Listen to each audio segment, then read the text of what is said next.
En esta ocasión, nosotros siguiendo, digamos, los contenidos que expone Charles Taylor en su obra La Era Secular, seguimos en la parte 1, pero ahora ya iríamos al capítulo 2. Ya abordamos el capítulo 1, que era la labor de la reforma. Este capítulo 2 lleva como título el surgimiento de la sociedad disciplinaria, que ya es, digamos, como otra fase que nos va a colocar en un contexto distinto. Entonces, lo importante es que veamos que se trata del surgimiento de aquello que ciertamente podemos denominar la sociedad disciplinaria.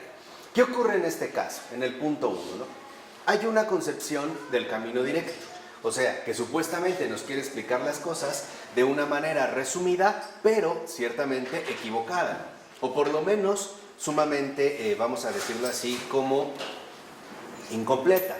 Entonces, si nos vamos colocando ya en este nuevo contexto, vemos que según la concepción del camino directo, con la gran revolución de la concepción científica, o sea, el giro galileano-newtoniano del siglo XVII, el creciente interés en la naturaleza como tal, o sea, sin referencia a Dios, un movimiento que había dado comienzo en el retorno a la física y ética de Aristóteles desde los siglos XIII y XIV, el nominalismo del siglo XV y en el humanismo del Renacimiento del siglo XVI, se ha dado ya el primer paso firme en dirección a una travesía que conduce hacia nosotros. O sea, de acuerdo a esta perspectiva, tal pareciera que estos elementos, ¿no? El interés en la naturaleza sin referencia a Dios, la gran revolución científica que se empieza a vivir, entonces pareciera que con esto ya llegamos a nuestra situación actual, ¿no? Y se agrega que basta con que los hombres se interesen cada vez más en la naturaleza por la naturaleza misma, un interés que crecerá gradualmente para que la referencia a lo divino se vaya atrofiando. No como si hubiera bastado que se diera una revolución científica ya desde el siglo XVII con estos otros elementos que se han mencionado, para que se empezara a contemplar o a percibir la naturaleza en sí misma, o sea, sin una referencia a Dios, como si fuera parte, vamos a decirlo así, de un proceso lógico que puede ser detectado mediante este tipo de recorrido, ¿no? Y esto, según se supone, es lo que conducirá a finalistas exclusivos modernos que comenzarán a adoptar y a promover una actitud netamente natural, que no hace ya referencia a lo divino. O sea, todo esto según la historia oficial de sustracción, ¿no? Digamos, la historia a la cual nosotros hemos estado ya de cierta manera habituados, o la manera en la que se nos han presentado las cosas. No obstante, Taylor dice que esta concepción es errónea, porque la verdadera historia es mucho más interesante, ¿no? Entonces no podemos, como lo habíamos dicho, dejarnos llevar todavía por estas simplificaciones que además tienden a omitir precisamente los aspectos más centrales o importantes que habría que tener en cuenta. Por ejemplo, el primer error evidente consiste en contraponer el interés en la naturaleza por la naturaleza misma a la referencia a Dios. O sea, en el hecho de suponer que si yo me intereso por la naturaleza, o comienzo a indagar en la naturaleza, o profundizo en la naturaleza, necesariamente esto va a concluir en un distanciamiento con respecto a Dios, ¿no? Como que en efecto, si naturaleza y Dios se opusieran netamente. O sea, como que, si yo opto por dirigirme ahora hacia el lado de la naturaleza, entonces terminaré dejando a Dios de lado. Dice, esto en realidad, ambas cosas iban de la mano, tanto Dios como la naturaleza. No era, digamos, una secuencia estrictamente necesaria de separación. Dice, por ejemplo, esto es claro en la nueva síntesis aristotélico-tomista que asume su forma más influyente con Santo Tomás de Aquino. Por ejemplo, con Santo Tomás de Aquino, ya en el siglo XIII, podemos ver cómo en efecto el estudio, por decirlo así, o el acercamiento a la naturaleza, para nada implica dejar de lado a Dios o buscar omitirlo. Eso es algo netamente moderno. O sea, el suponer que naturaleza y Dios están como peleados o divorciados, o que se trata de dos realidades francamente incompatibles. Esto no ha sido así. Por ejemplo, en el caso de Tomás de Aquino, produjo, ciertamente, eso sí, una especie de autonomización de la naturaleza. ¿Qué significa esto? Que a partir de esta síntesis que plantea Tomás de Aquino, las cosas que nos rodean, o sea, cualquier cosa creada, tiene su propia naturaleza. Las formas que se afanan por encarnar y por lo tanto poseen su propio tipo de perfección. ¿Qué quiere decir? Que Tomás de Aquino ahora nos muestra que en efecto cada cosa creada posee su propia perfección, posee un tipo de perfección. Por eso para Tomás de Aquino va a ser muy importante establecer como grados en lo referente a la perfección de los seres, ¿no? Va a ser una especie como de esquema que iría de lo más perfecto, que sería Dios, a lo más imperfecto. Por ejemplo, en una cuestión como de cosas inanimadas. Lo importante es que a partir de este paso se reconoce, en pocas palabras, que la cosa creada, en tanto creada, posee un tipo peculiar de perfección, pero que eso para nada involucra omitir a Dios. Eso sería, digamos, un paso posterior. Aquí no. Aquí se reconoce en el caso de Tomás de Aquino que toda cosa creada posee, por así decirlo, su propio tipo de perfección. Y que esto es importante contemplar y también reconocer. Sería, digamos, como un primer paso. ¿La belleza de la florencia de las cosas? En parte, claro. ¿Por qué en parte? Sí, o sea, en parte tendría que ver con la belleza que podemos captar en las cosas. Y por otra parte también, siguiendo en el caso a Tomás de los universales, también tomando en cuenta su bondad y su verdad, ¿no? Y su unidad.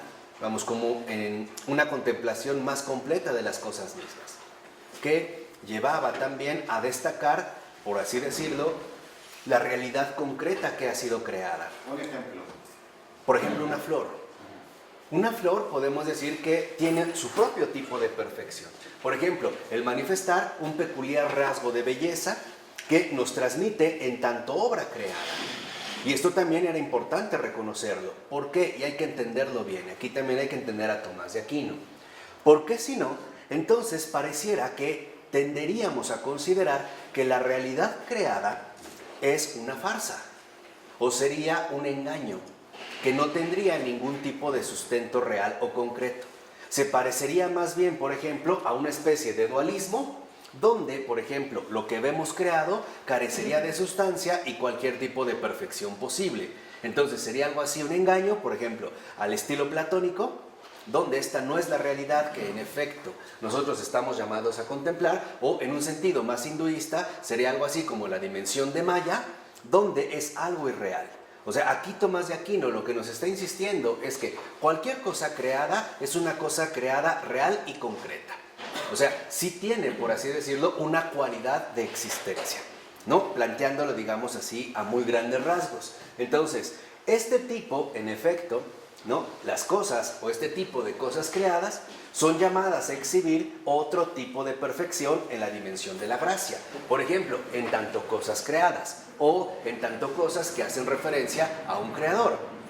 Pero esto no les quita ni cancela ni deja de lado su perfección natural intrínseca, ¿vale? Este es un paso fundamental porque después veremos cómo se sigue un camino equivocado que ciertamente no está presente en Tomás, al menos no de la manera que después se va a intentar justificar. Entonces, de hecho, por ejemplo, para Tomás de Aquino, contemplar las cosas en la perfección de su naturaleza implica poner entre paréntesis la obra de la gracia. Sí, las veríamos como cosas enteramente naturales, por decirlo así, como cosas enteramente creadas. Pero eso no significa que nos apartemos de Dios o que necesariamente lo tengamos que omitir. Vamos a decirlo así, para Tomás de Aquino quedaba claro que la realidad creada es una y que esta realidad creada posee dimensiones distintas, o por ponerlo en su propia terminología, las cosas creadas, la realidad creada, poseen grados de perfección. Entonces, una cosa es que yo vea, por ejemplo, una piedra, voy a poner un caso muy concreto, una piedra como una piedra en un sentido natural, y otra cosa es empezarla a ver, por ejemplo, a la luz de la gracia, como una lección que nos puede incluso alimentar e iluminar el propio entendimiento. Por ejemplo. ¿Puede ser la familia también? Sí, claro. Una familia en conjunto, y de ahí la realidad, como la malla de la familia, y la belleza que se ve a través de la bondad que se puede permear en la Exacto. familia. Esto involucraría que sí hay grados de perfección en nuestro acercamiento a los seres creados, ¿no? Entonces, por ejemplo, en el caso de una piedra, no es casual que, por ejemplo, en el Antiguo Testamento se hable de Dios como la roca, o el Señor es mi roca, o Yahvé es mi roca, ¿no? Este sería otro grado de comprensión. porque se reconoce, en primer lugar, que la roca es algo real, pero que no solamente es una roca y ya, como si fuera un objeto sin sentido, sino que una roca, cuando se dice que Dios es mi roca, o el Señor es mi roca, o Yahvé es mi roca, lo que se sugiere es que esta roca, que es una cosa creada, contiene enseñanzas que estamos llamados a percibir, o podríamos decir a contemplar. Por ejemplo, en primer lugar, la firmeza. Piensen en los pueblos semíticos, nómadas que van de un lado a otro en zonas geográficas bastante áridas, ¿no? Digamos desérticas, y el hecho de encontrarse en el camino una roca significaba que por lo menos en la roca podían encontrar un lugar de descanso. Y es un lugar de descanso que no me va a fallar. O sea, es un lugar de descanso sólido en el cual yo puedo literalmente, ¿no?, abandonarme y no se quiebra. Entonces, decir que el Señor es mi roca es decir que Dios es fiel y no defrauda. Y que en el Señor es justamente donde yo encuentro consuelo. Porque en una roca yo puedo cubrirme de los rayos del sol, y son muy inclementes, o recargarme, o incluso de plano, ¿no?, abandonarme por completo sabiendo que esta roca me va a aguantar. Entonces, aquí es donde vemos estos grados de comprensión. No significa que entonces la naturaleza está peleada con Dios. Significa que hay acercamientos distintos de comprensión en lo que respecta a las cosas creadas, ¿vale?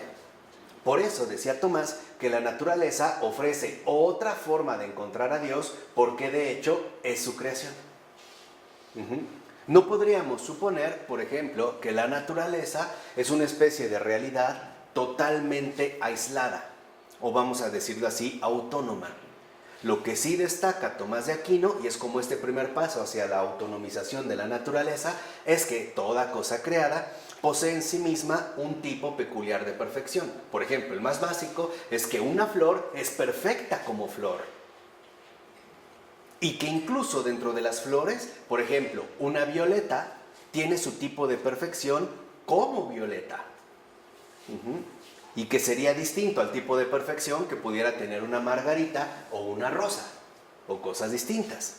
Simple y sencillamente poseen un mismo tipo de perfección. Además, añade Tomás, el orden de la naturaleza evidencia la bondad de Dios, porque la perfección de la criatura, o sea, las cosas creadas, exhibe la perfección del poder divino. Entonces, dice Tomás, si nosotros realmente captamos estos grados de perfección, vemos que una cosa es perfecta porque pone de manifiesto la perfección del poder divino, o sea, la perfección del Creador que ha hecho estas cosas tan maravillosas. Cualquier cosa creada, ¿vale? Pero sí invita entonces a que entendamos que la realidad es una realidad concreta, no falsa, que Dios no nos engaña, que no nos está dando cosas o apariencias que son en último término falsedades. O sin sentido. Claro, dice, no, sí es real y esta realidad posee un grado de perfección muy peculiar, ¿no? O vamos a decirlo así como muy característico, o dicho de otra manera, muy concreto. O sea, Tomás de Aquino lo que está sugiriendo es que Dios no es un fraude. Que las cosas creadas de Dios son tan reales, o sea, cualquier cosa creada tan real, que posee su propio sello de perfección. Pero también el mal es un fraude. Sería justamente... Quita el significado de todo. Sería, mal en sí mismo es un fraude. Claro, sería justamente todo lo contrario. Porque también hay que entender un poco el contexto, ¿no? Y hoy con el curso que vamos a empezar lo verán. Hoy sí empezaremos con una cosa muy distinta. Pero es fundamental que entendamos también el contexto en el cual se está generando este tipo de situaciones o este tipo de cuestiones. Por ejemplo, ¿cuál es el dilema de fondo de Tomás de Aquino? Hay que elegir, hay que tomar postura entre Aristóteles, llámese Grecia, o los musulmanes, llámese la postura árabe. Ese es el contexto fundamental de Tomás. Entonces llega un momento en el que Tomás se da cuenta de que no puede eludir esta disyuntiva, porque la recuperación de Aristóteles venían a partir de los nuevos intelectuales árabes que están llegando a esta zona de Occidente. ¿Qué es exactamente, o por lo menos a grandes rasgos, lo que estaban proponiendo estos árabes? Una de las cosas precisamente que van a tener más implicaciones es la concepción de la propia naturaleza. porque para ellos la única realidad existente en cuanto tal sería este poder supremo o Alá. Y lo demás entonces queda como desvalorizado. Entonces Tomás de Aquino lo que va a decir es, a ver, si tenemos que escoger entre los árabes, o sea, el Islam y Aristóteles, mejor nos quedamos con Aristóteles. Y esto no significa tampoco que Tomás, hay que ser objetivos, entonces se va, por decirlo así, a limitar a los planteamientos aristotélicos. De hecho, digamos que una de las grandes aportaciones de Aristóteles es que retoma terminología, de Tomás, es que retoma terminología aristotélica, pero le da una potencia distinta a la que posee dentro del propio sistema aristotélico. Vamos a decirlo quizá en otros términos. Una de las grandes aportaciones de Tomás es que muestra la potencia intelectual que posee el cristianismo, donde las categorías griegas, llámense paganas, ¿no?, sin darlo en un sentido despectivo, simplemente de localización, pueden fecundarse a la luz de la gracia. O sea, en pocas palabras, que si bien es cierto que los griegos elaboraron categorías conceptuales muy importantes, a la luz de Cristo, o sea, en la comunión de Cristo, dan frutos muchísimo más abundantes y mejores que los que se podían haber alcanzado dentro de ese contexto pagano. ¿Y solo se enfocó en Aristóteles, por ejemplo, sin Platón? Sí. Solo Aristóteles. ¿Pero por qué? Porque recordemos que en este tiempo lo que podría ser el contexto antiguo no está todavía, vamos a decirlo así, plenamente disponible. Hay momentos en que debido, por ejemplo, a las guerras que se dan, hay una especie como de pérdida de esta cultura antigua. Y después, en estos siglos, se empezarán a rescatar a través de los árabes, especialmente con las obras de Aristóteles.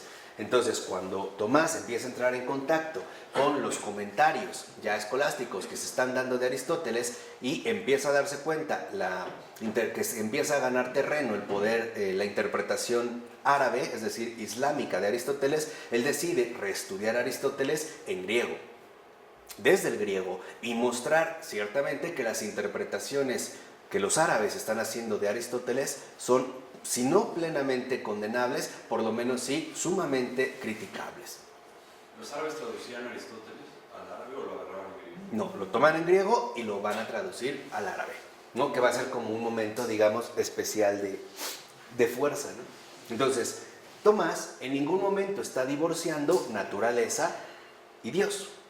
Simplemente nos está llamando la atención sobre una comprensión más compleja de la realidad, ¿no? Según otras posturas, esta autonomización de la naturaleza, según esta concepción errónea del camino directo, fue el primer tímido paso hacia la negación de toda supernaturaleza, ¿no? Y así comenzó a crecer un interés en la naturaleza por la naturaleza misma. Pero esto es equivocado, ¿no? O sea, no necesariamente van desligados o separados uno de otro. Ahora, lo que esto sí nos muestra, y es hacia lo que Charles Taylor quiere llamar nuestra atención, es que ni siquiera en la era de la fe todos son igualmente devotos. Y ese es el punto crucial. Ni siquiera, por ejemplo, en la era de la fe todos son igualmente devotos, o sea, fieles seguidores de la ortodoxia. O, vamos a decirlo como es, ni siquiera en la llamada era de la fe hay una plena comunión con la verdad de parte de todos los que se dicen cristianos. Y este es un punto capital. ¿Por qué? Porque a veces solemos considerar que por el hecho de que una persona se llame a sí misma o se diga cristiana, ya de antemano está dentro de la ortodoxia, o sea, dentro de la opinión correcta o de la rectitud del camino que hay que adoptar. Entonces, lo primero que nos dice Taylor es que no es así. No en todos los tiempos podemos encontrar que en efecto los que se digan, por ejemplo, partidarios de algún tipo de postura religiosa son igualmente devotos, sino que corremos el riesgo de estar también tocados o de alguna manera como eclipsados por las tinieblas del error. Entonces habría que destacar el factor fundamental de la comunión con la verdad, que involucra un compromiso radical y serio, en este caso con Cristo, precisamente para no tergiversar estos aspectos. Entonces, las concepciones de la autonomía de la naturaleza podían tener toda una gama de significaciones. ¿Qué quiere decir? ¿De qué dependía el cómo viéramos a la naturaleza? Pues de nuestro grado de comunión con la verdad. O, por ponerlo en otros términos, ¿de qué depende la manera en la que comprendemos las cosas creadas? De nuestro grado de devoción, de nuestro grado precisamente de seguimiento a la ortodoxia. Por ejemplo, se podía contemplarla o aprender acerca de ella, ¿no?, como parte de una gran diversidad de proyectos. Por ejemplo, glorificar a Dios hasta encontrar el modo efectivo de hacer las cosas, incluso pasando por la reflexión ética y la apreciación estética. ¿Qué quiere decir? Que no necesariamente el dirigir nuestra atención a la naturaleza, o lo que hoy llamaríamos el ámbito natural, involucra de entrada un divorcio con una referencia supranatural, ¿no? Como hoy parece ser una tendencia muy clara. O sea, como si el hecho de dedicarse al campo natural involucrara ipso facto, o sea, de inmediato, una ruptura con cualquier referencia al ámbito de lo divino, sea el que sea, ¿no? Aquí no. Podría gestar, digamos, diferentes posturas. Por ejemplo, alguien que glorifica a Dios por la belleza, ¿no?, que nos transmite a través de las cosas creadas, o también, por ejemplo, inspiración para realizar de un modo más efectivo las cosas. Quiere decir también como fuente de aprendizaje, o pasando por la reflexión ética y todas las enseñanzas que la naturaleza nos puede transmitir, hasta alcanzar, por ejemplo, la apreciación estética. Así que el acercarse a la naturaleza no implica un único objetivo, o sea, la negación paulatina de la supernaturaleza. No es verdad. Esto no es cierto. Y esto quizá en términos contemporáneos lo podemos ver en algo muy sencillo. Los más grandes, serios e importantes científicos del siglo XX son creyentes. Para ellos estaba claro que ser científico no significaba divorciarse de entrada del ámbito de lo supranatural. Ninguno, de los más grandes que podemos ver o reconocer en el siglo XX, básicamente todos son creyentes. Porque para ellos la naturaleza no pierde su carácter de misterio. Reconocen que podrán dar teorías muy bellas o extraordinarias acerca de la realidad o el comportamiento de la naturaleza, pero que esto no anula para nada digamos, como las aportaciones inagotables que la propia realidad nos puede aportar. O sea, no vuelven a la naturaleza como un campo plenamente separado de lo supernatural y que además puede ser agotado. O sea, finalmente para estos científicos también puede ser objeto de apreciación estética, reflexión ética, política, práctica, hasta un modo, por ejemplo, muy peculiar de glorificar a Dios. No entendí, hasta encontrar un modo más efectivo de hacer las cosas. Ejemplo. Sí. Vamos a suponer que de repente en el ámbito natural tú observas la organización clara de las hormigas. Entonces a ti te puede dar una indicación de que si tú tienes un cierto grado de organización, es muy probable que las cosas funcionen mejor. Como una ayuda práctica para ver cómo podrían llevarse a cabo las cosas, ¿no? Orden. O por ejemplo, estas flores que de día, cuando sale el sol, se abren, pero en la noche, por ejemplo, se cierran, ¿no? El hecho de la prudencia, el discernimiento, etcétera, etcétera, etcétera. Por ejemplo, Santa Edith Stein, ella siguiendo esta línea, porque me parece que es, al menos en los términos contemporáneos, es una de las verdaderas discípulas genuinas de Tomás de Aquino, de Husserl, por supuesto también, como que son sus papás, ¿no? Como que la llevan de la mano, uno de una y otra de otra. Da igual quién está a la derecha y a la izquierda, pero es como una niña que va de la mano de ellos dos.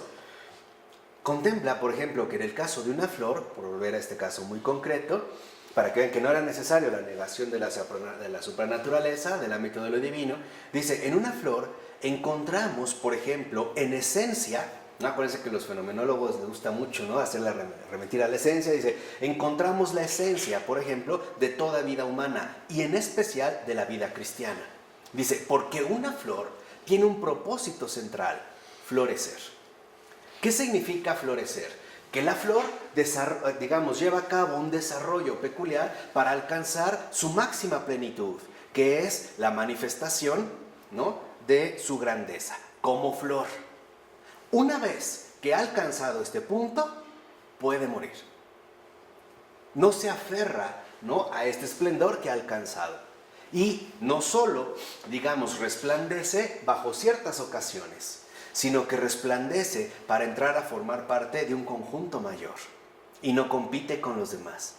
No voltea a ver, por ejemplo, una rosa a un jazmín y entonces se entristece porque no tiene el tamaño o el color de un jazmín. No, dice, en el caso de la vida cristiana y de la vida humana es lo mismo. ¿Por qué?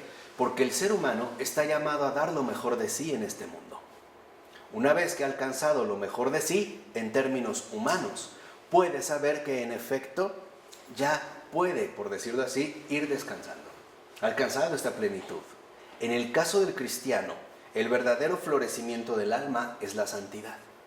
Entonces, cuando esta flor santidad se alcanza, dice, el cristiano ya puede morir en paz porque entonces la obra de Dios está cumplida.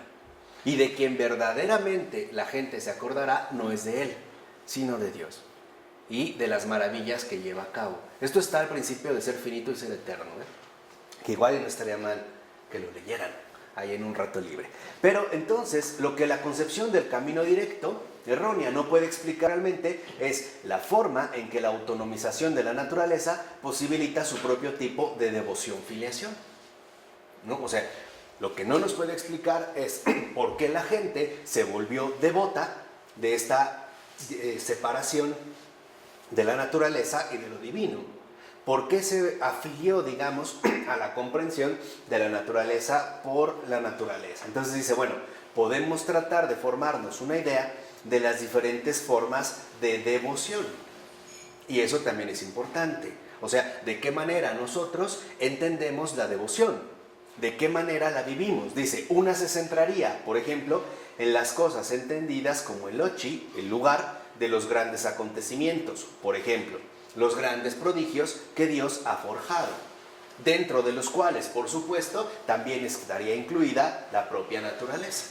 Entonces, entenderíamos estos grandes prodigios que pueden, por ejemplo, verse identificados en movimientos peculiares de la historia. Pensamos sobre todo en la historia del pueblo de Israel, ¿no? Ahí veríamos sus prodigios. Pero este prodigio también se puede ver localizado, sin mucho esfuerzo, dentro de la propia naturaleza. ¿Vale? Dice, esto en gran medida, lo sabemos, es fomentado por la Biblia, pero también los milagros y prodigios que han tenido lugar desde los tiempos bíblicos. Pensar en pan, por ejemplo, es relacionarlo con el maná que cayó del cielo en el desierto. O los ritos de la Pascua judía con la última cena, el banquete celestial, etcétera, etcétera, etcétera.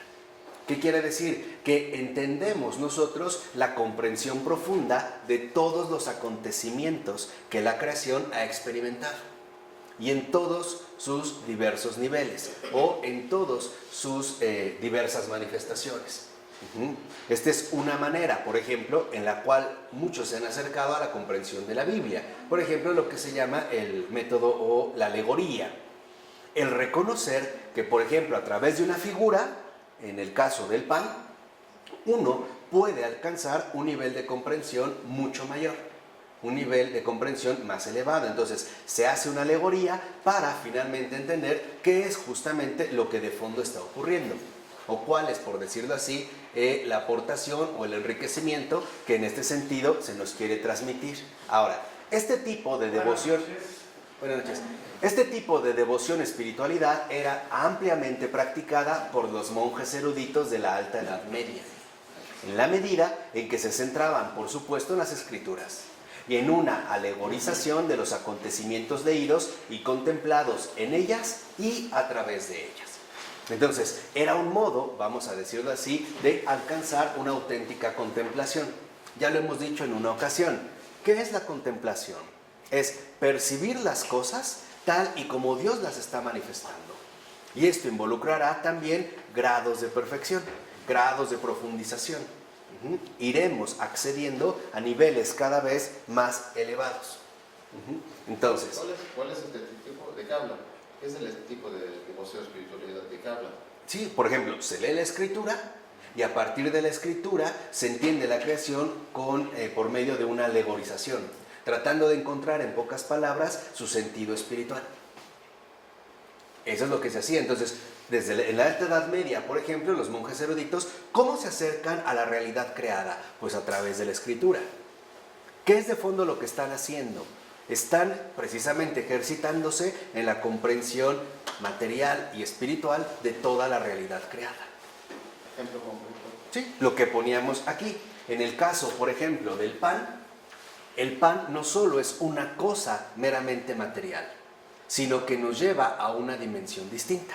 Vamos a decirlo así, una dimensión alegórica. Por ejemplo, pasando por el maná del desierto hasta el verdadero pan vivo que Dios mismo nos ha dado, o sea, su propio cuerpo, ¿no? Se va entendiendo la realidad creada de una manera, vamos a decirlo así, también espiritual.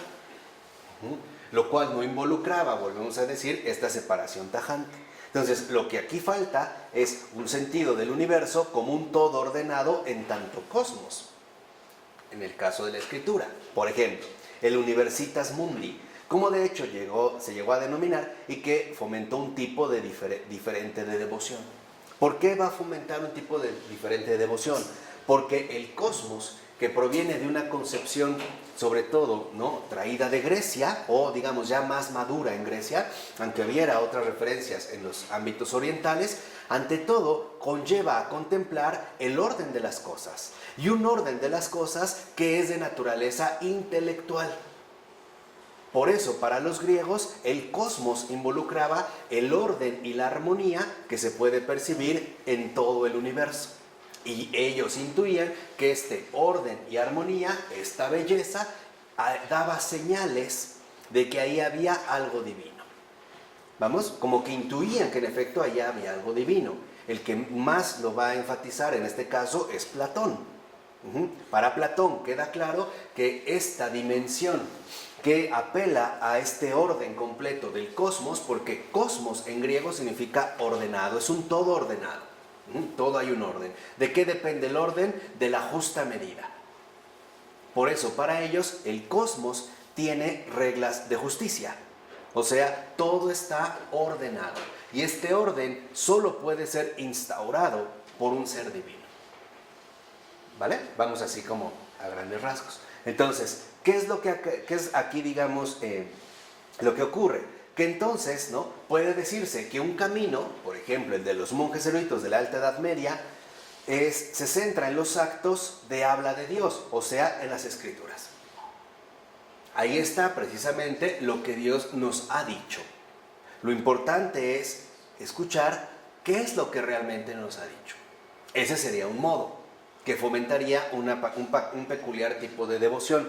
Pero también hay otro tipo que se concentra en el maravilloso lenguaje sistemático, o sea, filosófico, y que hace posible esos mismos actos en tanto la creación del todo ordenado. Vamos a verlo de esta forma. Hay quienes en efecto se ejercitan más, incluso ya desde la Alta Edad Media, en la comprensión profunda de las Escrituras, tratando de extraer su riqueza, y hay quienes se dejan llevar por el uso de un lenguaje sistemático o una teoría filosófica que también termina generando un tipo, vamos a decirlo así, de apego especial, pero a partir del orden racional. ¿Sí? Podemos decir que entonces habría dos tipos de acercamiento que van a generar devociones distintas. Una sería una devoción racional, ¿no?, centrado más en el lenguaje filosófico, y que nos lleva a la contemplación de la creación de todo ordenado, y otro tiene que ver con un sentido enteramente bíblico, a partir del acercamiento que tengamos con respecto a las Escrituras, en tanto, justamente, palabra de Dios. ¿Qué sucede? Para los que optaron por el segundo camino, o sea, por el camino filosófico, la autonomía de la naturaleza de ninguna manera implicaba una negación de las significaciones simbólicas o alegóricas de las cosas. ¿Qué quiere decir? Que incluso los que siguieron por el segundo camino, por el camino de la filosofía, tampoco significaba que había que quitarle la presencia, lo divino, a estas realidades creadas. El ejemplo quizá más contundente aquí son, digamos, como los grandes representantes de la filosofía griega: Sócrates, Platón y Aristóteles. Los tres filosóficamente son monoteístas. ¿Qué quiere decir? Que los tres, en último término, hablan de un Dios, que por cierto no es Zeus. Ni Platón ni Aristóteles en ningún momento dicen Zeus, dicen el Dios. Cuando Sócrates trata de transmitir o compartir su testimonio de vida, como lo llamaríamos, él habla de que fue enviado por el Dios. No dice, me mandó Zeus, que se supone que es el Dios el más, de más categoría, ¿no?, del panteón griego. No, nunca dice Zeus, hablan de el Dios. ¿Qué quiere decir? Que ni siquiera suponiendo que seguimos la línea racional, necesariamente vamos a caer en el divorcio, la separación de lo natural y lo sobrenatural. Ni siquiera ahí. Y esto es algo de tenerlo en cuenta. Porque hay mucha gente que dice, claro, lo que pasa es que seguimos siendo creyentes porque no nos atrevemos a usar la razón. Como en su momento dijera Kant, a través de un escrito que se llama ¿Qué es la ilustración? Su invitación ya no era libertad, igualdad, fraternidad. Ahora su grito era atrévete a pensar. Que es el mismo, digamos, como la misma herencia que muchos recorren. Si te pones a pensar, entonces te darás cuenta que Dios es un invento o una ficción o una herramienta de manipulación, etcétera, etcétera, etcétera, ¿no? Atrévete a pensar en este, digamos, como desafío kantiano. Lo que nos recuerda Taylor es que no es cierto. Ni siquiera siendo estrictos en la línea racional, llegamos a un necesario divorcio o separación entre lo natural y lo supernatural, lo sobrenatural. Lo que sí es que en efecto estas significaciones tienden o tienen un contexto diferente de comprensión. Por ejemplo, para el ámbito filosófico, aquello que resulta mucho más importante de tener en cuenta es la naturaleza estable de las cosas. Es más, para los griegos, el verdadero desafío intelectual que quisieron como resolver, o por lo menos afrontar, y hay intentos muy serios de esto, es el movimiento. Porque el movimiento implica cambio. Y para ellos el cambio es casi prácticamente un sinónimo de imperfección. Por eso vemos que en uno, digámoslo así, de los intentos más serios por tratar de entender la realidad móvil en la que vivimos, pero sin traicionar su naturaleza estable, es decir, ordenada, es decir, armónica, es decir, divina, es Aristóteles. Cuando Aristóteles habla en la metafísica del primer motor, o el motor inmóvil. Fíjense, ya lo vamos entendiendo sobre su aportación. Para Aristóteles quedaba claro que todo se mueve, pero tiene que haber algo necesariamente que puso en movimiento todo, sin ser movido él mismo. ¿No? Vamos a decirlo así, tiene que ser también, dentro del esquema aristotélico, la causa primera. Sabemos que el motor inmóvil es una exigencia lógica dentro de su argumento y funciona muy bien. Pero lo que quiero que destaquen es que ni siquiera si nos ponemos estrictamente racionales, llegaríamos nuevamente a suponer que la naturaleza está totalmente desvinculada o desconectada de Dios. Todo lo contrario. O sea, Sí. si es estrictamente racional, o sea, digamos, el algoritmo se deshace. Claro. Por eso les decía, incluso tomando como referencia a estos grandes pensadores, que nos gusten o no, lo son, y esto es cierto, ¿no? Ahí se ven los intentos serios, vemos como incluso a partir de un orden racional, Dios no desaparece. En un orden serio, en un orden verdaderamente serio y comprometido, ¿no? Serio. Lo que Perdón, ¿quién de los tres se acercó más a la verdad? Sócrates. Sí, Sócrates, porque Sócrates se da cuenta de que el compromiso con la verdad involucra el sacrificio de la propia vida. A ese grado. Pero sería posible pensar que por eso mismo lo mataron. Exactamente. De hecho, sí.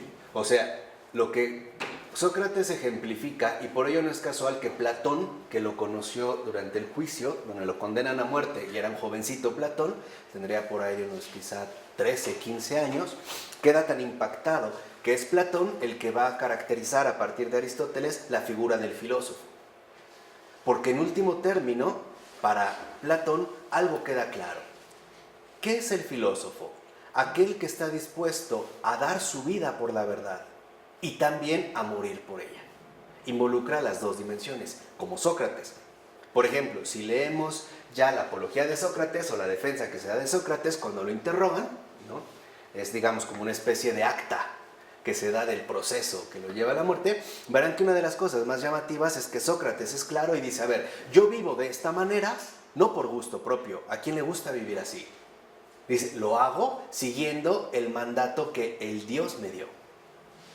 lo hago siguiendo de esta manera. O sea, también tratando de comprender que la forma de obrar de Sócrates, por ponerlo en términos quizá más comprensibles a nosotros, no es normal. No es de este mundo.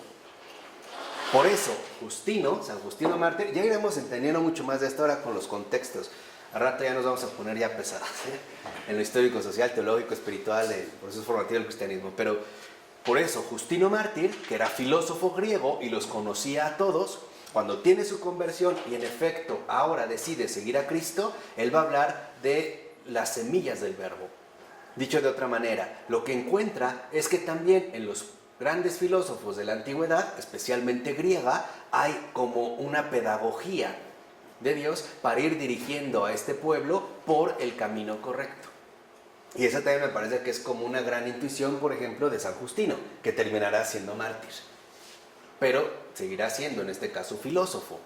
Entonces, cuando lo dice, por ejemplo, Sócrates, lo que da, vamos a decirlo así a su manera, es un testimonio de vida. Lo que está diciendo es, esto no es por cuenta mía, viene del Dios. Segunda, esto me ha llevado toda mi vida, y si también me exige la muerte, no importa. Por ello, no es casual que muchos hayan intentado hacer paralelismos, muchas veces exagerados, entre Sócrates y Jesús. Pero sí hay algo de cercanía, al menos dentro de esta preparación. ¿Vale? Entonces, lo que vemos es que a través de estas fuentes, ¿no? La autonomía de la naturaleza tenía fuentes espirituales genuinas y poderosas. A través de estas fuentes se llega también a cuestionar el papel de la vida humana dentro de este cosmos. Y especialmente el papel de la vida apostólica en tanto devoción. ¿Por qué? Porque si en efecto la naturaleza ha quedado plenamente desligada de lo divino, entonces el tipo de vida apostólica que exige, por ejemplo, en este caso, o que requiere la devoción, ya no encaja, ya no sería natural. Es lo que hoy muchos sostienen, o han venido sosteniendo, cuando afirman que, por ejemplo, el celibato es antinatural. Que por naturaleza el ser humano no puede intentar mantener un celibato o un tipo de castidad. ¿Por qué? Porque de antemano se autonomiza la naturaleza, se empieza a contemplar a la naturaleza por la naturaleza misma, y como todo va a ser regido siguiendo los criterios naturales, todo lo que huela sobrenatural pues será inaceptable, o será tachado de locura, o será incluso, digamos, como despreciado bajo esta propia óptica y perspectiva, ¿no? Entonces, vemos que en efecto, mientras que una espiritualidad monástica de la Alta Edad Media tendió a centrarse en el convento como el lugar de una vida que se aproximaba tanto como era posible a la vida apostólica, conducido por minorías alejadas del mundo, a finales del siglo XII, vemos ya movimientos de personas legas que clamaban por una modalidad de existencia, devoción apostólica dentro del mundo y de hecho para el mundo. Aquí hay entonces un cambio concreto. Si se empieza a desligar lo natural de lo sobrenatural, quiere decir que también habrá tentativas de ahora mostrar un tipo de vida religiosa, pero bajo los estándares que impone la mera naturaleza, lo mero natural. No sé si va quedando claro. Por eso lo primero era entender cómo se da esta modificación en lo concerniente a la propia comprensión, de la naturaleza. O sea, en pocas palabras, se empieza a considerar que las exigencias que conlleva la vida apostólica, evangélica, vamos a decirlo así, cristianas, no son naturales y por lo tanto no son aceptables. Por eso se empezarán a ver, y lo vimos ya con la Reforma, ante todo a buscar acabar con las vidas consagradas, con lo que podríamos denominar, bajo este contexto, las vocaciones superiores. ¿Vale? Ahí ya no me detengo porque se supone que ya lo vimos, pero se empieza a ver, digamos, como raíz, porque aquí, por ejemplo, en efecto, rige ya una idea rectora. Entonces, vean, si se ha empezado a distinguir lo natural de lo sobrenatural, naturaleza y Dios, y hay unos que se quieren ir solo por el ámbito de la naturaleza, sin la referencia a Dios, es obvio que tienen que replantearse, o que tendrán que replantearse, su propio tipo de vida religiosa. O sea, el propio tipo de devoción que quieren ahora manifestar.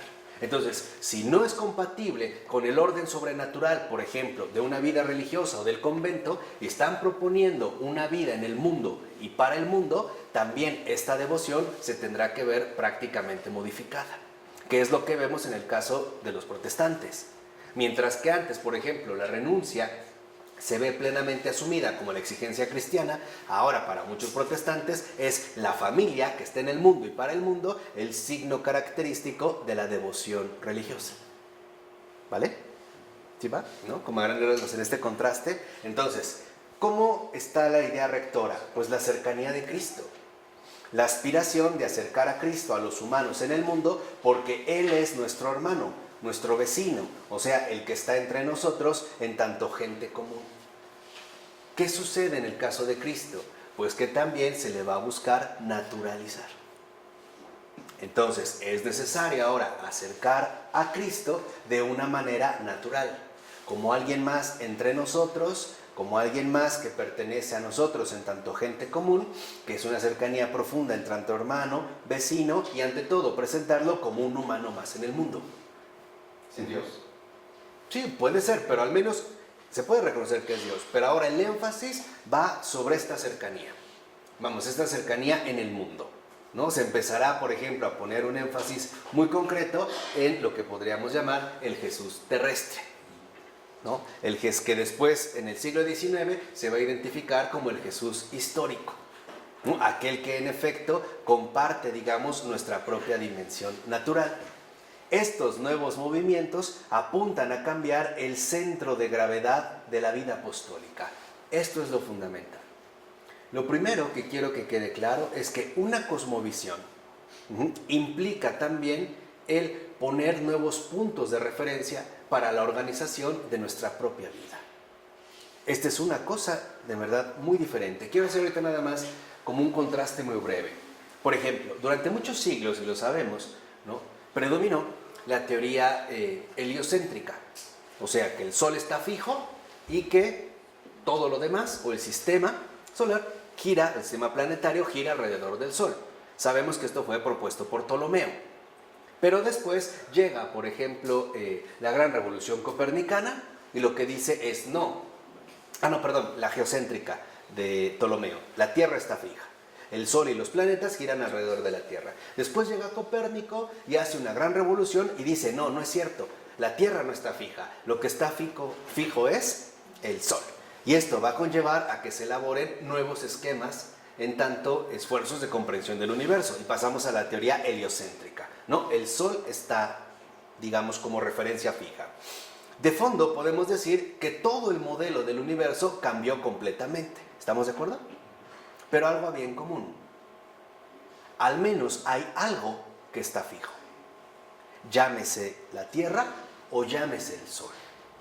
Esta cosmovisión involucraba, por ejemplo, para nuestros grandes predecesores, especialmente los medievales, involucraba que, por ejemplo, en la vida puede haber cosas cambiantes, pero hay cosas que no se mueven. ¿Cuáles son estas cosas que no se mueven? Los principios fundamentales que establecen nuestra propia dignidad como hombres. Un ejemplo muy sencillo, la palabra. Por ejemplo, en base a esta cosmovisión dijimos, puede cambiar todo, pero hay algo que es un centro, hay una referencia, hay algo fijo. ¿Sí va quedando claro? Entonces decían, por ejemplo, yo puedo cambiar de parecer, pero si di mi palabra, la cumplo. Después sabemos que viene otra gran revolución en la cosmovisión y ahora nos han dicho que no, que la Tierra no está fija, que no es el centro del universo, ni que el Sol es el centro del universo, porque de hecho no hay centro. Más bien todo se conforma a partir de grupos de galaxias que giran alrededor de otro cúmulo de galaxias, que forman megafamilias de galaxias, o sea, en pocas palabras, que todo es un caos. Y esto no ha involucrado también nuestra propia organización contemporánea, en tanto una vida claramente caótica. No hay un centro de referencia. Por eso para nosotros no hay principios estables. Por eso es que estamos también tan desorientados. Y es lógico, ¿no? Si nuestro universo está configurado por un caos, pues es obvio que nosotros seremos un reflejo de este propio universo. Por eso hoy una persona te puede decir sí y mañana te dice no. En la noche te dijo no y mañana te dijo que sí. Hoy te dijo que te amaba, un año después te dice que te odia. Y cosas por el estilo, sin un punto crucial de referencia. Esto es lo que también está ocurriendo aquí, pero en base, digamos, a la contemplación peculiar de la naturaleza. Entonces, esto va a cambiar el centro fundamental o el centro de gravedad de la vida apostólica, porque ahora ya no se va a identificar precisamente en la vida del monasterio, sino afuera en el mundo, o sea, en el laicado, especialmente entre esos recientes entornos de las ciudades con sus comerciantes, artesanos y también sus muchos indigentes. Se empieza a vivir una realidad social muy peculiar, que ya no involucraba, por ejemplo, el resguardo, de cierta manera tranquilo, del monasterio, sino asumir los nuevos desafíos que estos cambios sociales están exigiendo. Por ejemplo, la aparición de nuevas clases como tales. Clases en tanto funcionalidad, no en términos monetarios, sino la aparición de comerciantes, artesanos y una organización social que también, debido a la atracción que ejercen las nuevas ciudades, pues llegan muchos indigentes. De esta manera, entonces, dice Taylor, San Francisco de Asís encarna esta cercanía en este sentido. Es alguien que está cerca de los sufrientes, es alguien que está cerca de los hambrientos, de los pobres, de los indigentes, etcétera, etcétera, etcétera. ¿Vale? ¿Qué es lo que ocurre?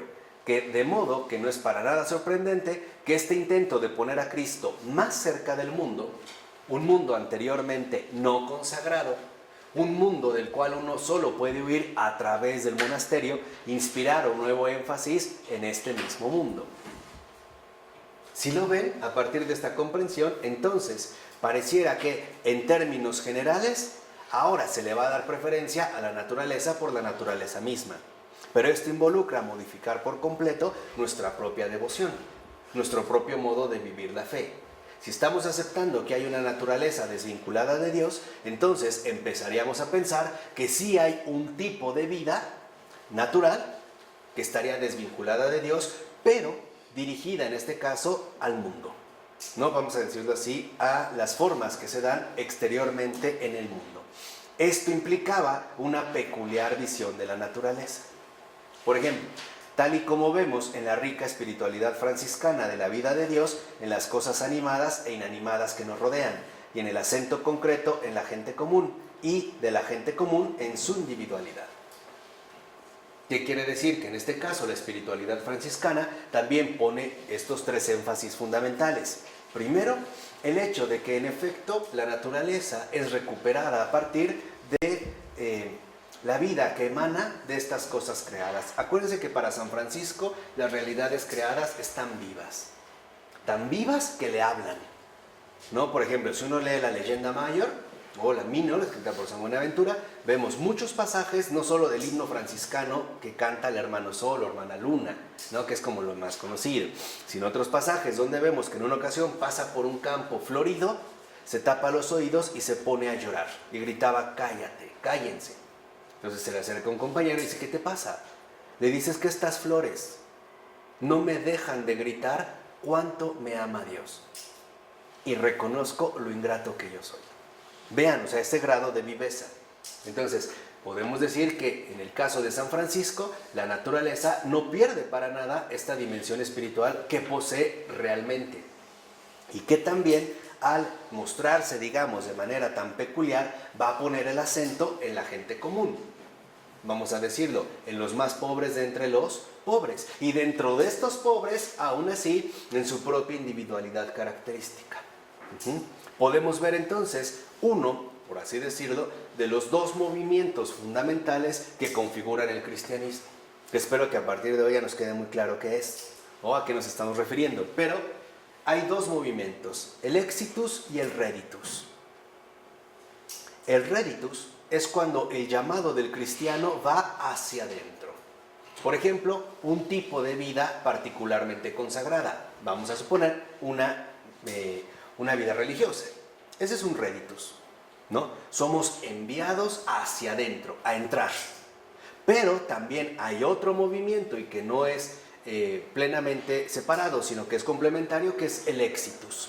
Ahora somos llamados a ir hacia afuera.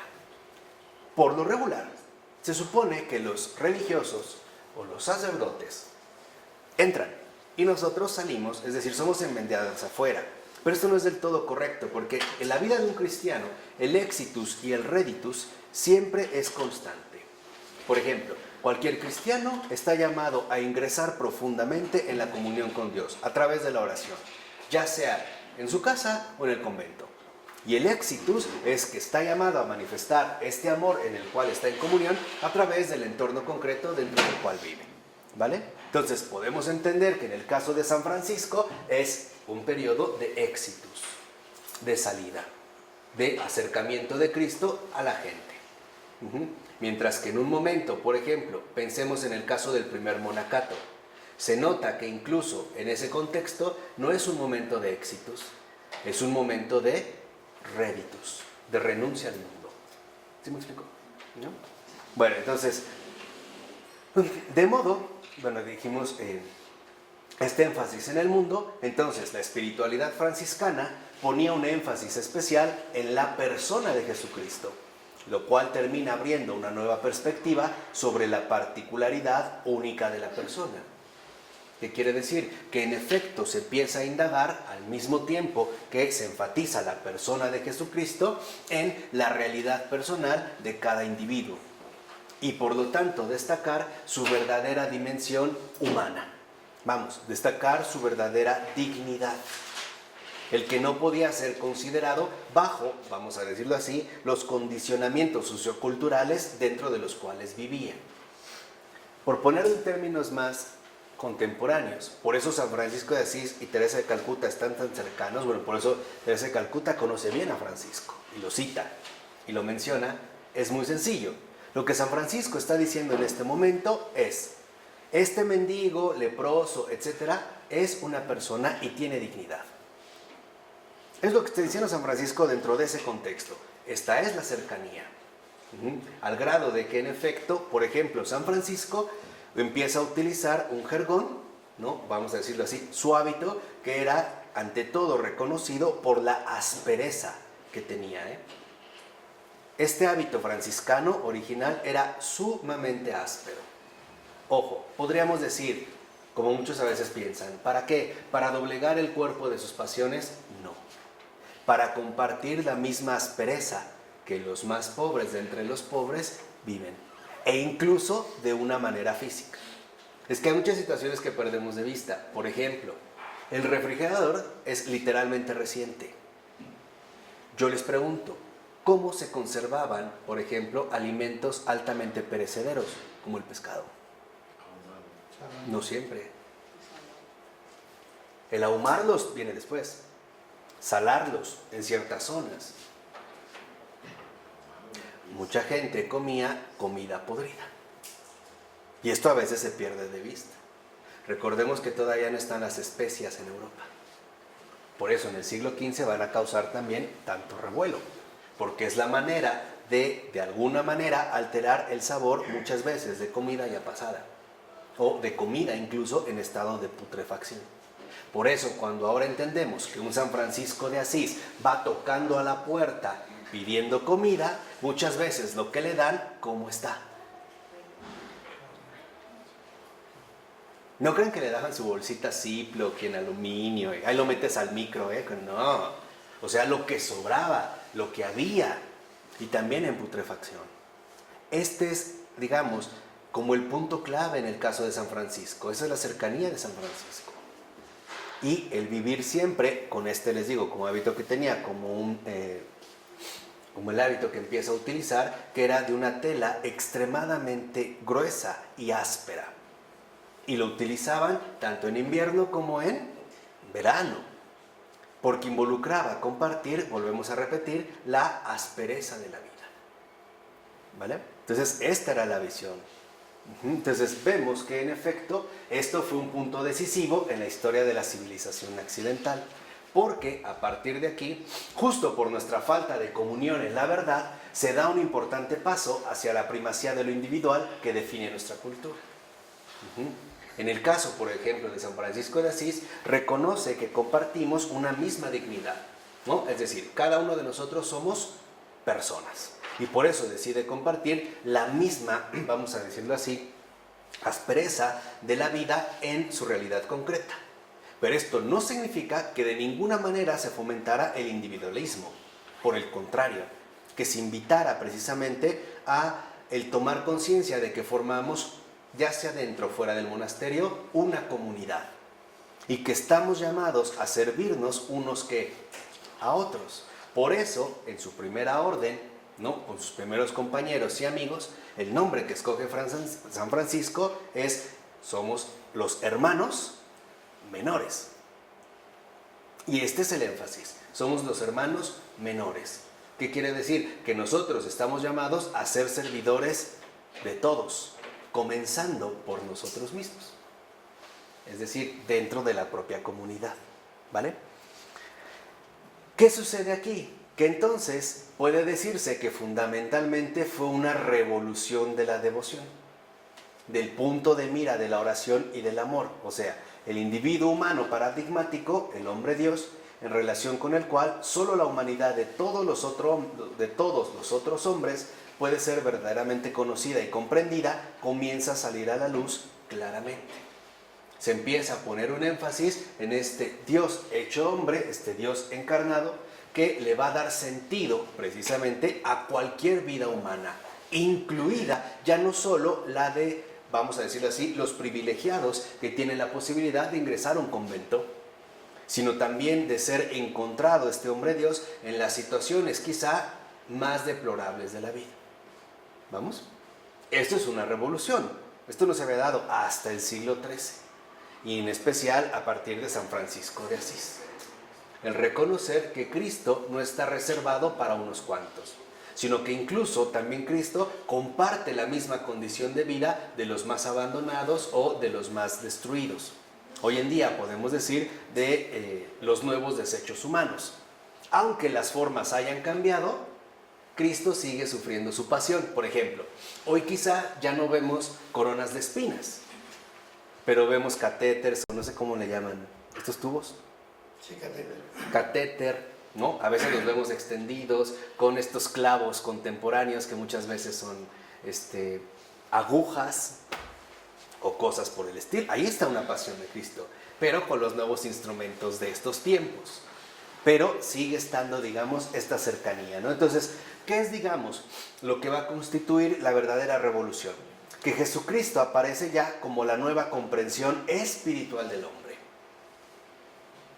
Y este es un paso crucial. Ahora ya Jesucristo aparece como la verdadera y nueva comprensión espiritual del hombre. Entonces, podemos identificar dos motivaciones espirituales para el renovado interés en la naturaleza como autónoma. No este renovado interés que parece querer separar, lo vimos al principio, la naturaleza de Dios. 1, la devoción a Dios como el creador del cosmos ordenado. Y 2, una nueva conexión evangélica con el mundo para acercar a Cristo a la gente.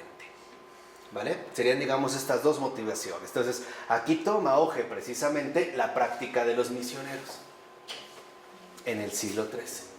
Porque si una de las condiciones que se están apareciendo es buscar esta nueva conexión evangélica con el mundo para poder acercar, ¿no?, a Cristo a la gente, entonces es cuando los misioneros empezarán a tomar un papel muchísimo más predominante. Por ejemplo, la prédica de los evangelios ya no es precisamente la expresión de la supuesta superioridad del predicador, sino que ahora se pone una atención detallada, minuciosa y respetuosa con respecto a la vida de los destinatarios de dicha predicación, la cual ha de ser imbuida de la gracia del Evangelio.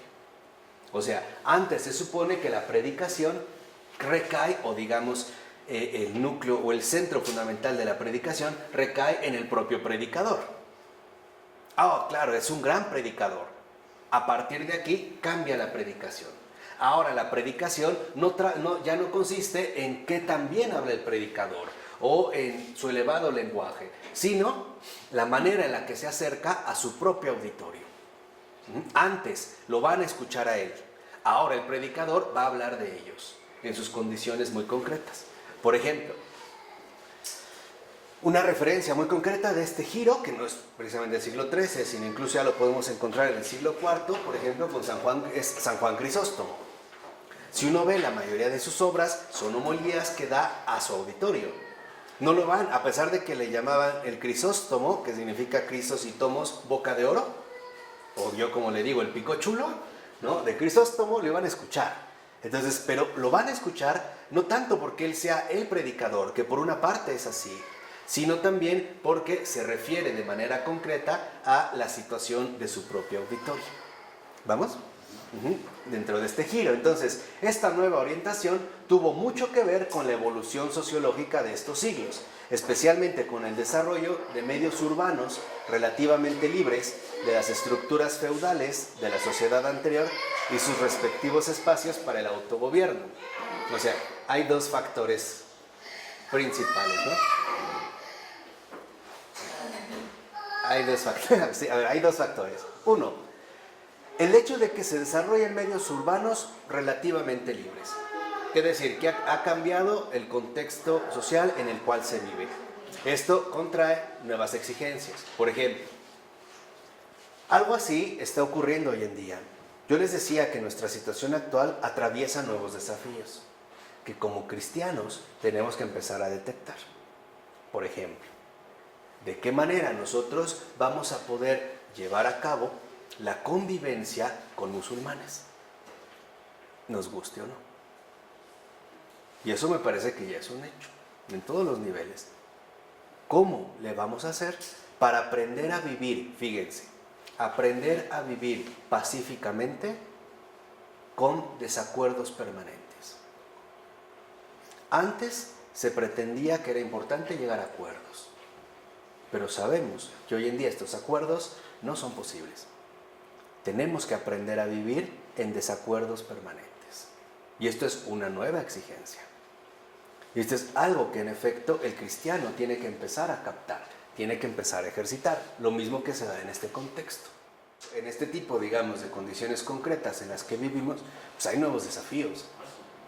Y nuevos desafíos que tenemos que asumir, que tenemos, vamos a decirlo así, que afrontar. Por ejemplo, el mismo caso, particularmente de los cristianos, cuando se forman ya, digamos, los primeros grupos de comunidades de discípulos de Jesús, que tienen que convivir con un entorno problemático, ya sea pagano o judío.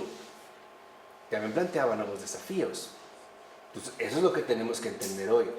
¿Cómo le vamos a hacer para poder vivir con desacuerdos permanentes?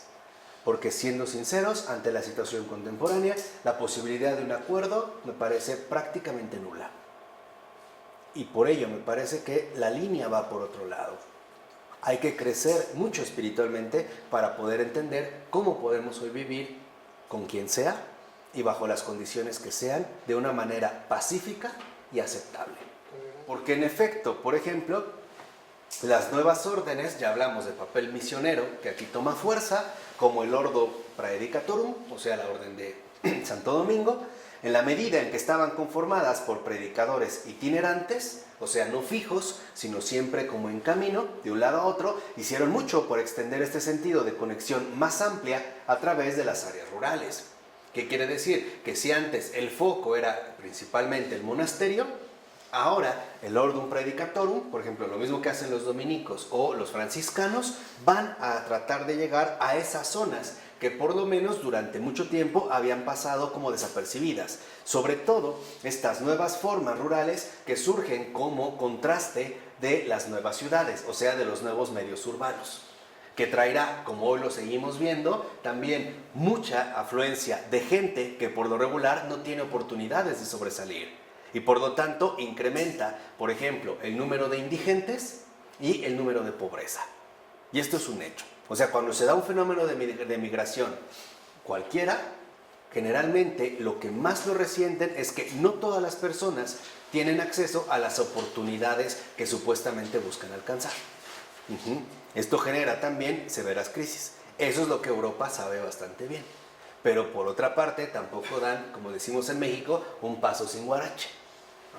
Por ejemplo, Alemania es la que más ha recibido a estos inmigrantes sirios. pero es también el país que actualmente no tiene mano de obra efectiva, porque su población ya es extremadamente elevada de edad. Vamos, no hay pobres, no hay jóvenes, no hay quien haga este trabajo. Entonces tampoco es, digamos, como por un meramente sentido de caridad. Hay un interés de por medio. Claro, te recibo, pero después te empleo. Lo vamos a ver adelante. Pero es para que vean cómo es la dinámica que hoy en día nosotros estamos viviendo, ¿no? Entonces, estas órdenes, las órdenes itinerantes, se convierten en canales de transmisión que difunden tanto ideas como imágenes y un sentido de los vínculos que permitían una conexión con otras personas situadas de manera similar en otros lugares. Se empieza a establecer esta filiación, esta vinculación que estos predicadores hacen posible, precisamente al llegar a estos, vamos a decirlo así, lugares sumamente lejanos en muchas ocasiones.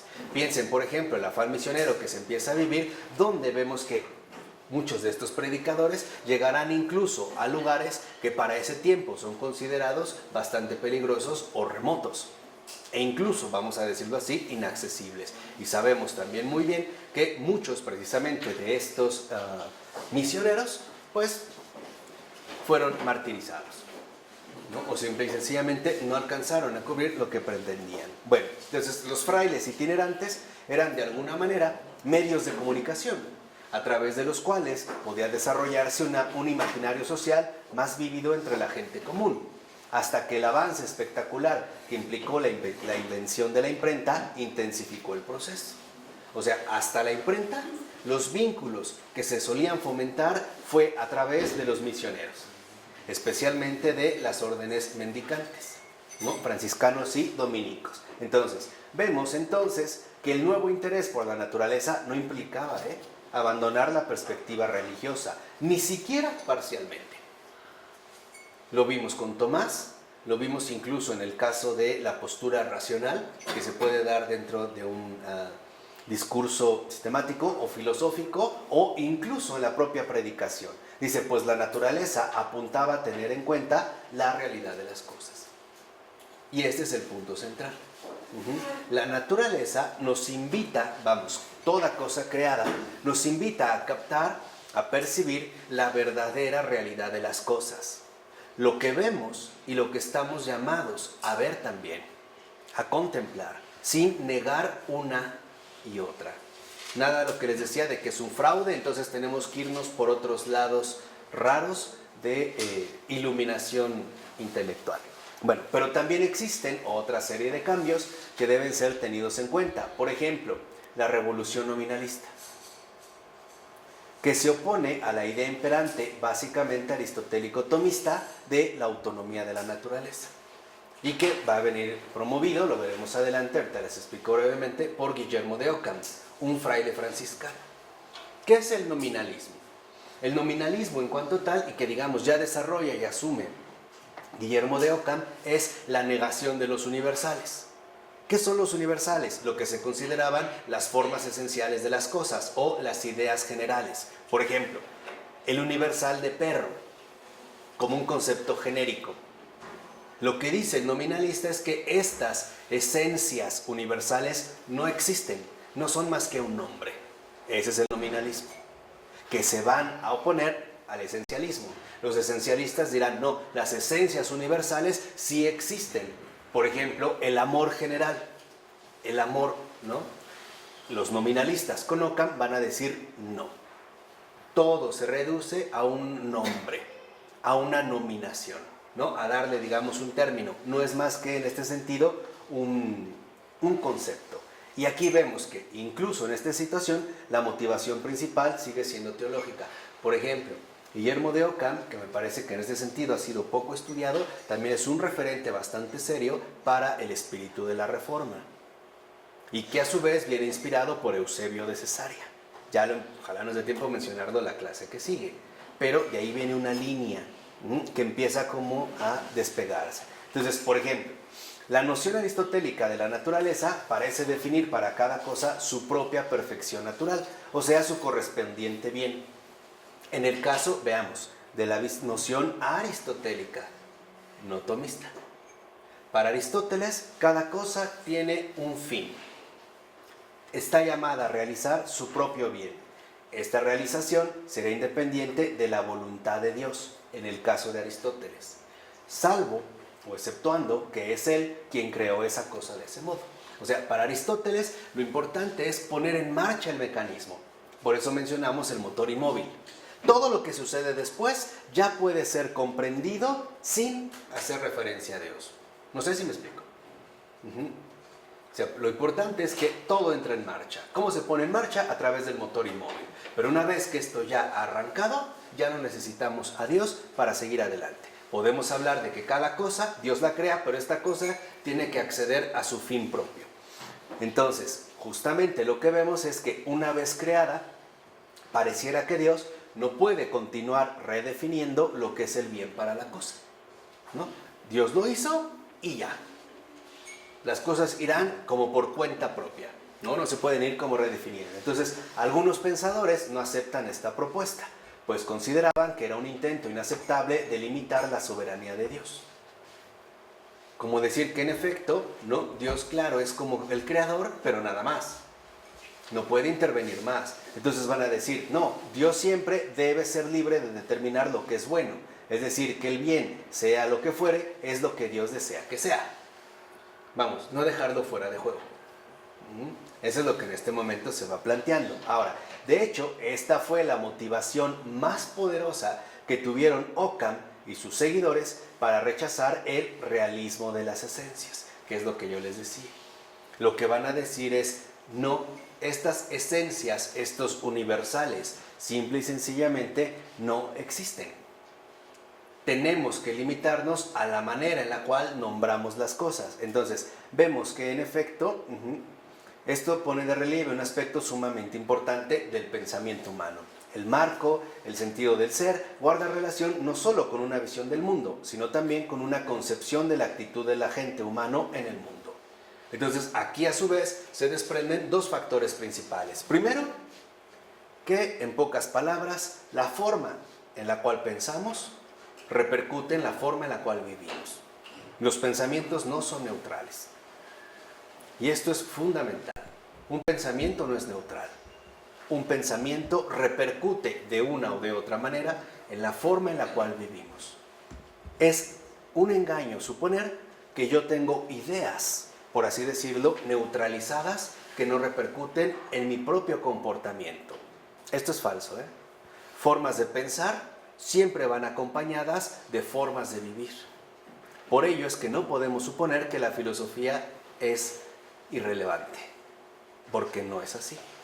La filosofía tiene mucho más influencia en nuestro comportamiento común que una teoría científica, o que una poesía, o que una obra de arte. E incluso mucho más que una obra teológica, donde a veces no llega plenamente a alcanzarnos. Pero la filosofía sí. ¿Por qué?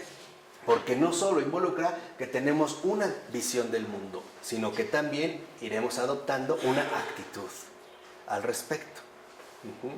Entonces, el realismo lo que sugiere es que la compleja situación de un agente que considera que una acción legítima sigue patrones, o sea, esencias, que primero deben ser discernidos en las cosas. O sea, hay una esencia universal que se va como realizando, y es la que debemos contemplar a partir del desarrollo gradual del avance de las cosas.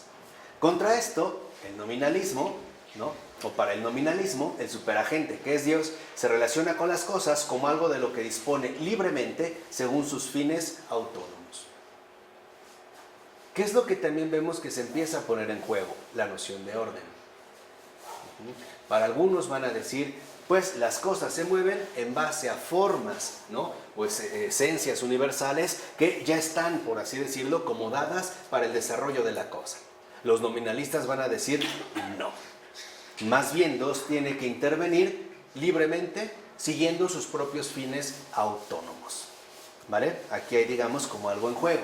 Pero si esto es correcto, o sea, si lo que los nominalistas afirman es correcto, entonces nosotros, los agentes dependientes creados, también tenemos que relacionarnos con las cosas, no en términos de patrones normativos que ellas revelan, no en términos de esencias, sino en términos de los fines supremos y autónomos de nuestro Creador. O sea, los fines a los que sirven las cosas son extrínsecos a ellas. ¿Qué significa este planteamiento? Que les vuelvo a repetir, va a tener como tanto auge, aunque aquí se vea como un poco enredado, ¿no? Que en pocas palabras, ahora se trata de que nosotros busquemos estos fines de manera independiente y autónoma. Ya no hay patrones, ¿no? Digamos, u orientaciones que me indiquen cómo debo actuar, sino que ahora cada uno de nosotros irá eligiendo, digamos, a través de su actitud, qué tipo de vida es el que quiere asumir. De tal forma que entonces empezamos a ver que con el nominalismo se empieza a dar un fuerte énfasis a lo que después se va a llamar autonomía. Porque se empezará a considerar que en efecto esta actitud tiene que estar dirigida por la razón instrumental, ¿no?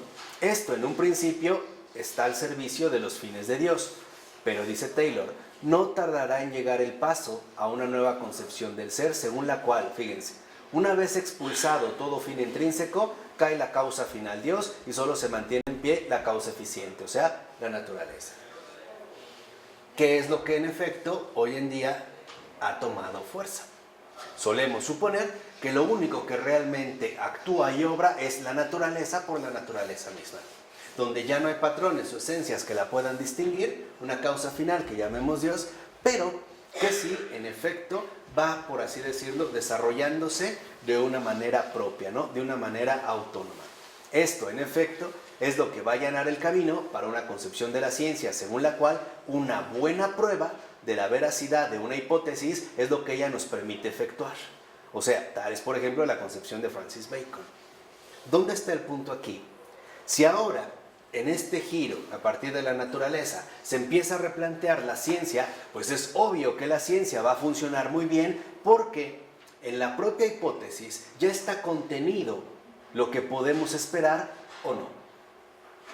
Dicho de otra manera, la ciencia se empieza a realizar como una ciencia ad hoc. Por ejemplo, cuando se realiza un determinado experimento científico, vemos que también las condiciones para realizarlo ya están determinadas. No se dan de una manera abierta. Por ejemplo, cuántos grados de temperatura tiene que estar el líquido, cuántos miligramos de tal sustancia, bajo qué condiciones de luz, etcétera, etcétera, etcétera. Entonces, lo que vemos es que ya se produjo, al introducir esta nueva concepción de la ciencia, un cambio radical. O sea, el mundo es la criatura de Dios, es un todo ordenado. Veamos, sí, se acepta. Pero el orden ya no es normativo, ¿eh? ¿Qué quiere decir? Ya no hay esencias, ya no hay ideas rectoras, ya no. El mundo no brinda ejemplos, más o menos imperfectos, de un sistema de patrones normativos de acuerdo a los cuales deberíamos modelarnos a nosotros mismos. Ya no hay modelos, ya no hay patrones a los que seguir, aspectos esenciales a los que adherirnos, ya no. Ahora más bien lo que vemos es que el mundo aparece como un vasto campo de partes que se influyen mutuamente. ¿Por qué? Porque ha sido diseñado para funcionar de determinada manera, o sea, para producir determinados resultados. Y de aquí proviene justamente la fuerza de la hipótesis. ¿Qué es ahora lo que se supone que buscamos? Los resultados que podemos obtener. Lo vamos a poner a lo mejor de una manera algo caricaturizada, pero los resultados es que todo lo que sube tiene que bajar.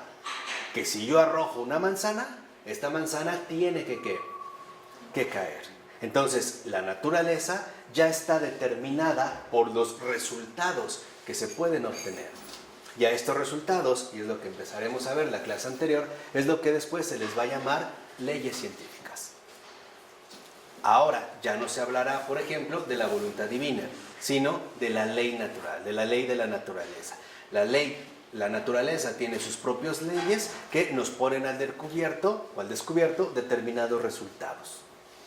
Porque ahora ya no se contempla la naturaleza como una realidad creada, sino como un sistema de funcionamiento. Ahora se busca hablar en términos del funcionamiento de la naturaleza. Pongamos ejemplos bien básicos. El agua hierve, así funciona la naturaleza cuando llega al estado de ebullición, cuando alcanza exactamente los 100 grados centígrados. ¿Ya? Entonces empezamos a hablar en términos de funcionamientos.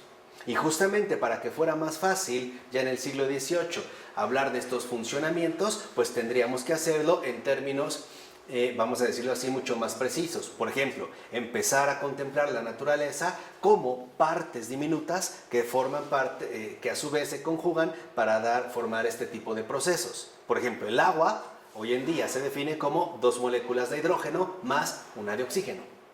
Entonces hemos definido el agua como H2O. Entonces, si estas moléculas se combinan, bla, bla, bla, bla, bla, si se hacen de este cierto proceso, entonces vamos a obtener determinados ¿qué? Resultados. Ya se empieza a ver la naturaleza como un proceso de resultados que pueden y deben ser descubiertos por el ser humano. Y esto es el cambio radical que lleva a cabo Francis Bacon con una obra que se llama el Novum Organum, que precisamente busca oponerse a el organum aristotélico, que era como la autoridad dominante. Bacon ya no.